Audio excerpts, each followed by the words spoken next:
Si vous avez cliqué sur cette vidéo, c'est que visiblement, vous n'y arrivez pas. Vous galérez et vous cherchez le truc qui va vous permettre de réussir aussi bien socialement que professionnellement parlant. Alors je vous arrête tout de suite, il va falloir bosser si vous voulez des résultats. Mais par contre, il y a bien un truc qui peut vous permettre de réussir beaucoup plus facilement que les autres. Quelque chose qui va vous permettre d'augmenter drastiquement vos chances de réussite dans tout ce que vous voulez entreprendre. Et ce truc, c'est la curiosité. Salut à tous et bienvenue sur la chaîne de Monte Cristo. Sur cette chaîne, je vous partage tout ce que j'ai appris et les erreurs que j'ai commises pour pas que vous ne les reproduisiez. Dans cette vidéo, je vais vous expliquer en 3 étapes pourquoi et comment vous devez absolument développer votre curiosité pour vraiment augmenter vos chances de réussite dans ce que vous voulez entreprendre dans votre vie. Et restez bien jusqu'à la fin de la vidéo puisque je vais vous partager ce qui, pour moi, a vraiment fait la différence. Pour commencer cette vidéo, on va parler de l'addiction à la curiosité. Il y a quelques mois, j'ai eu une expérience assez bizarre avec la curiosité qui m'a vraiment permis de prendre conscience pourquoi cette curiosité était aussi importante dans ma vie. Donc il y a quelques mois, j'ai entrepris d'apprendre la théorie musicale. Vous savez, je fais du piano, il y a un piano juste derrière moi, et j'ai entrepris d'apprendre la théorie musicale. Et à partir de ce moment-là, je connaissais absolument rien. Et donc, qu'est-ce que j'ai fait? J'ai fait ce que je fais relativement tout le temps, c'est que j'ai regardé sur YouTube, j'ai cherché des informations, des tutos sur en apprendre plus sur la théorie musicale. J'ai donc commencé à regarder une première vidéo qui m'a appris quelques bases et puis j'ai continué à regarder une deuxième, une troisième, une quatrième, une cinquième vidéo sur les bases de la théorie musicale. Au bout d'un moment, au bout d'une semaine, j'ai commencé à en savoir un petit peu sur les bases de la théorie musicale. Et donc j'ai commencé à regarder des tutoriels un petit peu plus avancés sur comment est-ce que ça fonctionnait, comment est-ce que ce truc-là fonctionnait encore plus. Je commençais à moins être un débutant mais en savoir un petit peu plus tout de même. Et puis au bout de 2 semaines, 3 semaines, je continuais tous les jours à regarder de nouveaux tutos sur la théorie musicale. Mais en réalité, je m'arrêtais absolument jamais puisque je découvrais toujours de nouveaux concepts et de nouvelles idées que je ne comprenais pas et que je voulais absolument comprendre pour pouvoir comprendre aux finalités cette globalité de la théorie musicale. Et donc, quelques semaines plus tard, après avoir commencé d'apprendre la théorie musicale, j'ai vraiment commencé à en savoir un paquet parce que j'ai toujours cherché à en savoir plus tel ou tel concept de la théorie musicale. Et donc, c'est à ce moment-là que je me suis rendu compte que addiction qui m'était arrivée entre guillemets par hasard à l'apprentissage de la théorie musicale, c'était quelque chose que je pouvais appliquer à beaucoup d'autres choses. En réalité, à peu près n'importe quoi que je souhaiterais apprendre dans ma vie. Et il y a beaucoup de choses que je souhaite apprendre pour réussir dans la vie. Je souhaite apprendre à devenir un bon entrepreneur. Je souhaite apprendre le marketing, la communication, toutes ces choses-là.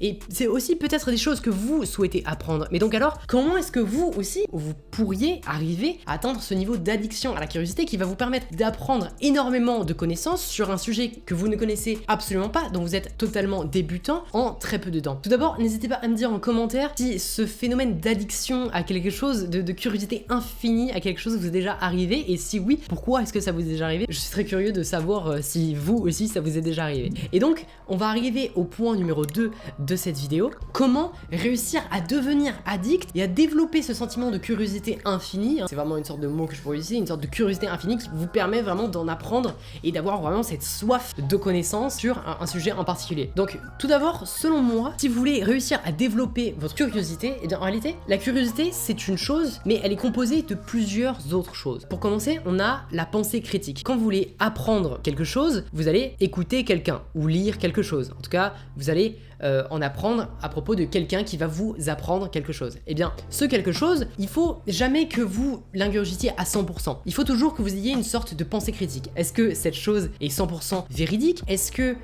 on me cache pas quelque chose à ce moment-là? Ou alors, comment est-ce que je pourrais aller encore plus loin par rapport à ce concept? Bref, la pensée critique, c'est quelque chose qui va vraiment vous permettre de développer ce sentiment de curiosité, ou en tout cas, va vous permettre beaucoup plus facilement d'arriver à être curieux sur certains sujets. Mais alors, comment est-ce que concrètement, vous pouvez appliquer cette pensée critique en fait? Eh bien, quand vous allez regarder quelque chose, vous allez apprendre quelque chose, votre objectif en réalité ça va toujours être d'aller plus loin, de vouloir voir derrière la vidéo, de voir derrière les explications. Pourquoi est-ce que la personne m'explique qu'il est en train de m'expliquer de cette manière et pas d'une autre manière? Ou alors, comment est-ce que ce qu'il est en train de m'expliquer, je peux l'appliquer? Ce qui est aussi très très intéressant, c'est que quand vous essayez d'apprendre quelque chose, essayez d'appliquer cette chose et de la pratiquer. Par exemple, pour mon cas, dans la théorie musicale, ce que j'ai fait, c'est que j'ai appris un concept et j'ai essayé de l'appliquer après en pratique. En réalité, il faut passer, si vous passez de la théorie à la pratique assez fréquemment, en réalité, votre vitesse d'apprentissage va être beaucoup plus grande puisque vous allez apprendre des concepts concepts que vous allez par la suite renforcer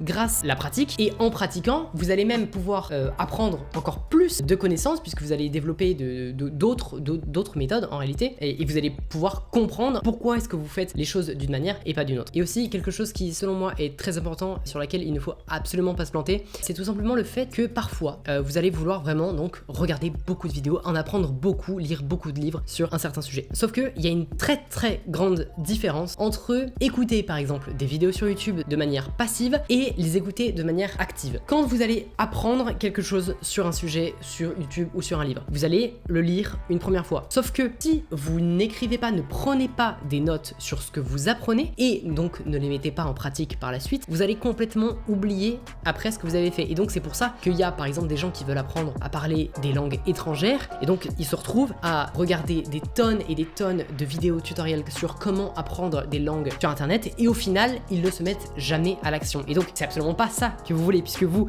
souhaitez regarder plein de tutos sur comment apprendre des langues, mais ce que vous voulez faire c'est justement commencer à prendre des notes pour savoir, pour avoir votre propre synthèse. Au final vous allez faire une synthèse sur tout ce que vous avez appris grâce à toutes les ressources que vous avez emmagasinées et puis évidemment après les mettre en pratique. Dans la description de cette vidéo je vous mets le lien du serveur Discord si vous voulez interagir avec moi et plein d'autres personnes en rapport avec l'entrepreneuriat, n'hésitez pas, le lien est en description et je vous y retrouve très bientôt. Donc la troisième étape, si vous voulez réussir à développer votre curiosité, c'est en fait pas vraiment une étape, mais c'est l'étape de la vérification. Je viens de vous expliquer certaines choses sur comment développer votre curiosité. Mais en réalité, au bout d'un moment, il va falloir vérifier cette curiosité. Et le meilleur moyen, qui est en plus très satisfaisant, de vérifier si vous avez appris des choses, si vous avez vraiment réussi à être curieux et vous avez réussi à apprendre des choses, c'est de vérifier et de voir son travail qu'on a réalisé dans le passé. En fait, quand vous allez réaliser un premier jet, imaginons que vous apprenez le copywriting, vous apprenez à écrire des textes marketing. Vous commencez le jour 1, vous écrivez votre premier texte. Dans ce premier texte, il aura des choses bien faites dedans, mais aussi des choses mal faites. Mais en fait, ces choses mal faites, vous allez vous rendre compte qu'elles sont mal faites à partir du moment où vous aurez fait des progrès. Et donc, au moment où vous allez agrandir votre panel de compétences en copywriting, vous allez vous rendre compte que ce que vous avez fait dans le passé, c'était beaucoup moins bien. Et donc, en regardant à chaque fois votre travail d'il y a une semaine, 2 semaines, un mois, si vous ne voyez aucun changement et que selon vous, la qualité d'il y a un mois et la qualité d'aujourd'hui est la même, c'est qu'il y a un problème, c'est que vous n'avez pas appris, que vous n'avez pas été assez curieux. N'oubliez pas de liker cette vidéo et de vous abonner à la chaîne YouTube puisqu'on va passer au point ultime et le point vraiment qui, pour moi, a vraiment fait la différence en réalité. Donc la chose qui, pour moi, m'a vraiment permis de réussir à être curieux, au final, même quand je n'y arrivais pas, c'est de me dire si je n'y arrivais pas et que si je n'avais pas fait de progrès, c'est tout simplement que je n'avais pas été assez curieux. Et donc c'est comme ça qu'au final, j'ai réussi à développer toutes ces techniques que je vous ai présentées dans cette vidéo, c'est de se dire constamment tu n'es pas assez curieux. Si tu n'es pas assez curieux, tu dois toujours aller chercher de plus en plus, tu n'as jamais fait assez. Si tu te dis que tu n'as jamais fait assez, au bout d'un moment, tu vas forcément arriver à cette situation d'addiction où tu vas toujours vouloir en faire plus. Et c'est ça que tu recherches au final. Si tu souhaites apprendre n'importe quoi, en réalité, ça peut vraiment s'appliquer à n'importe quoi, tu cherches ce sentiment d'addiction de toujours vouloir en apprendre plus et d'avoir de compétences et de se dire tu n'en as pas fait assez. Et si tu n'en as pas fait assez, tu dois toujours aller chercher plus loin. Mais en cherchant plus loin, au bout d'un moment, tu vas chercher, tu vas réussir à trouver cette réponse. Et en trouvant cette réponse, tu vas l'appliquer. Et au fur et à mesure des semaines, tu vas réussir à faire des progrès au final. Et tu vas regarder en arrière et tu vas te dire ouais, ce que j'ai fait avant, c'était pas ouf. Et aujourd'hui, ce que j'ai réussi à faire, c'est franchement mieux. Et pareil, dans 2 mois, tu vas te dire la même chose de ton travail actuel. Et c'est en se disant toujours de vouloir en faire plus avec ce sentiment d'en apprendre toujours plus. Il ne faut jamais stagner. Par exemple, en développement informatique, eh bien, les gens qui stagnent sont des gens morts tout simplement parce que les nouvelles technologies évoluent tous les jours et vous ne voulez absolument pas perdre des compétences, vous voulez toujours en apprendre toujours plus pour rester d'actualité et réussir tout simplement dans ce que vous voulez entreprendre. Et si vous trouvez que vous n'êtes toujours pas à la hauteur, eh bien sachez que j'ai une vidéo juste ici qui va vraiment vous permettre de vous impliquer à fond dans tous les projets et dans tout ce que vous voulez entreprendre dans votre vie.